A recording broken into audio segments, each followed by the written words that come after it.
రెడ్డిక గోపాలపురం నియోజకవర్గం జనసేన మహిళా నేత దిరుశన ఫాతిమారాణి ఉదారత చాటుకున్నారు. నియోజకవర్గ పరిధిలోని 4 మండలాల్లో ప్రభుత్వ పాఠశాలలో చదువుతున్న 45 మంది పేద విద్యార్థులకు ఆమె సొంత నిధులతో సైకిళ్లను పంపిణీ చేశారు.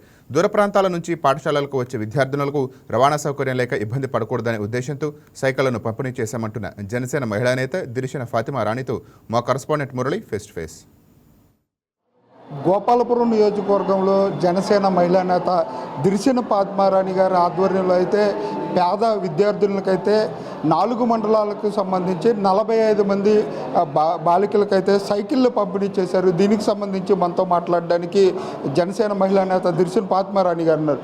చెప్పండి మేడం, ముఖ్యంగా ఈ కార్యక్రమం చేయడానికి గల ముఖ్య ఉద్దేశం ఏమనుకోవచ్చు? గోపాలపురం నియోజకవర్గంలో ఎవరైతే గ్రామీణ ప్రాంతంలో ఉండి ప్రభుత్వ పాఠశాలలో చదువుతున్న విద్యార్థినులు ప్రతిరోజు కూడా రవాణా సదుపాయం లేక బస్ టైమింగ్స్ కుదరక ప్రైవేట్ ట్రాన్స్పోర్టేషన్కి ఖర్చు భరించలేక ఇబ్బంది పడుతున్నారో అత్యంత అవసరమైన విద్యార్థులను ఎంపిక చేసి నా సొంత నిధులతో వారికి ప్రతి ఒక్కరికి కూడా సైకిల్స్ అందజేయడం జరిగింది. మొత్తం 45 మంది విద్యార్థులకి సైకిల్ అందజేశాను. ముఖ్యంగా అంటే ఎన్జిఓస్ కానివ్వండి, సేవా సంస్థల ద్వారా ఈ కార్యక్రమాలు చేస్తూ ఉంటారు. రాజకీయ నాయకురాలుగా ఈ కార్యక్రమం చేయడానికి రాజకీయ కోణం ఏమన్నా ఉందనుకోవచ్చా? మొదటి నుంచి కూడా నేను సేవా దృక్పథంతోనే ఉన్నాను. అదే ఉద్దేశంతో నేను జనసేన పార్టీలో చేరాను. పవన్ కళ్యాణ్ గారి ఆశయాలకు అనుగుణంగా నేను నడుచుకుంటూ, పవన్ కళ్యాణ్ గారు ఎప్పుడూ ఒకటే మాట చెప్తారు, సమాజానికి మార్పు రావాలంటే మాటల్లో కాదు చేతల్లోనే చేసి చూపించాలని.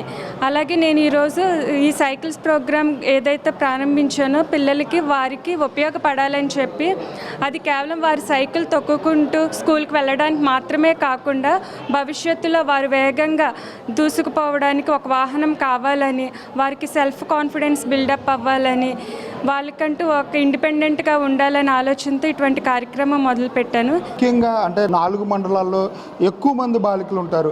ఈ ఎంపిక ఎలా చేశారు? అంటే కష్టతరమైన ఎంపిక ఏ విధంగా చేశారు అనుకోవచ్చు? 4 మండలాల్లో ఉన్న ప్రభుత్వ పాఠశాలలో వాళ్ళ ప్రధాన ఉపాధ్యాయుల్ని, వాళ్ళ టీచర్స్ని సంప్రదించినప్పుడు ఎవరైతే బాగా చదువుకుంటూ ఎంత అవసరమైన విద్యార్థులు మాత్రమే వారి పేర్లు మాత్రమే వారు ఇవ్వడం జరిగింది.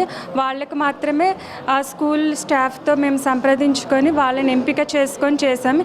ఇది ఈరోజు చిన్న సంఖ్య కావచ్చు, కానీ రేపటి రోజున ఇంతకు మించి ఇంకా మంచి కార్యక్రమం చేపడతానని తెలియజేస్తున్నాను. చూడొచ్చు, అంటే గోపాలపురం నియోజకవర్గంలో పేద బాలికలు ఎవరైతే ఉంటారో 4 మండలాల్లో ఉన్న బాలికలను ప్రభుత్వ పాఠశాల హెచ్ఎంలను సంప్రదించి పేద బాలికలు ఉంటారో వారి కోసం సైకిళ్ళు అందించాను.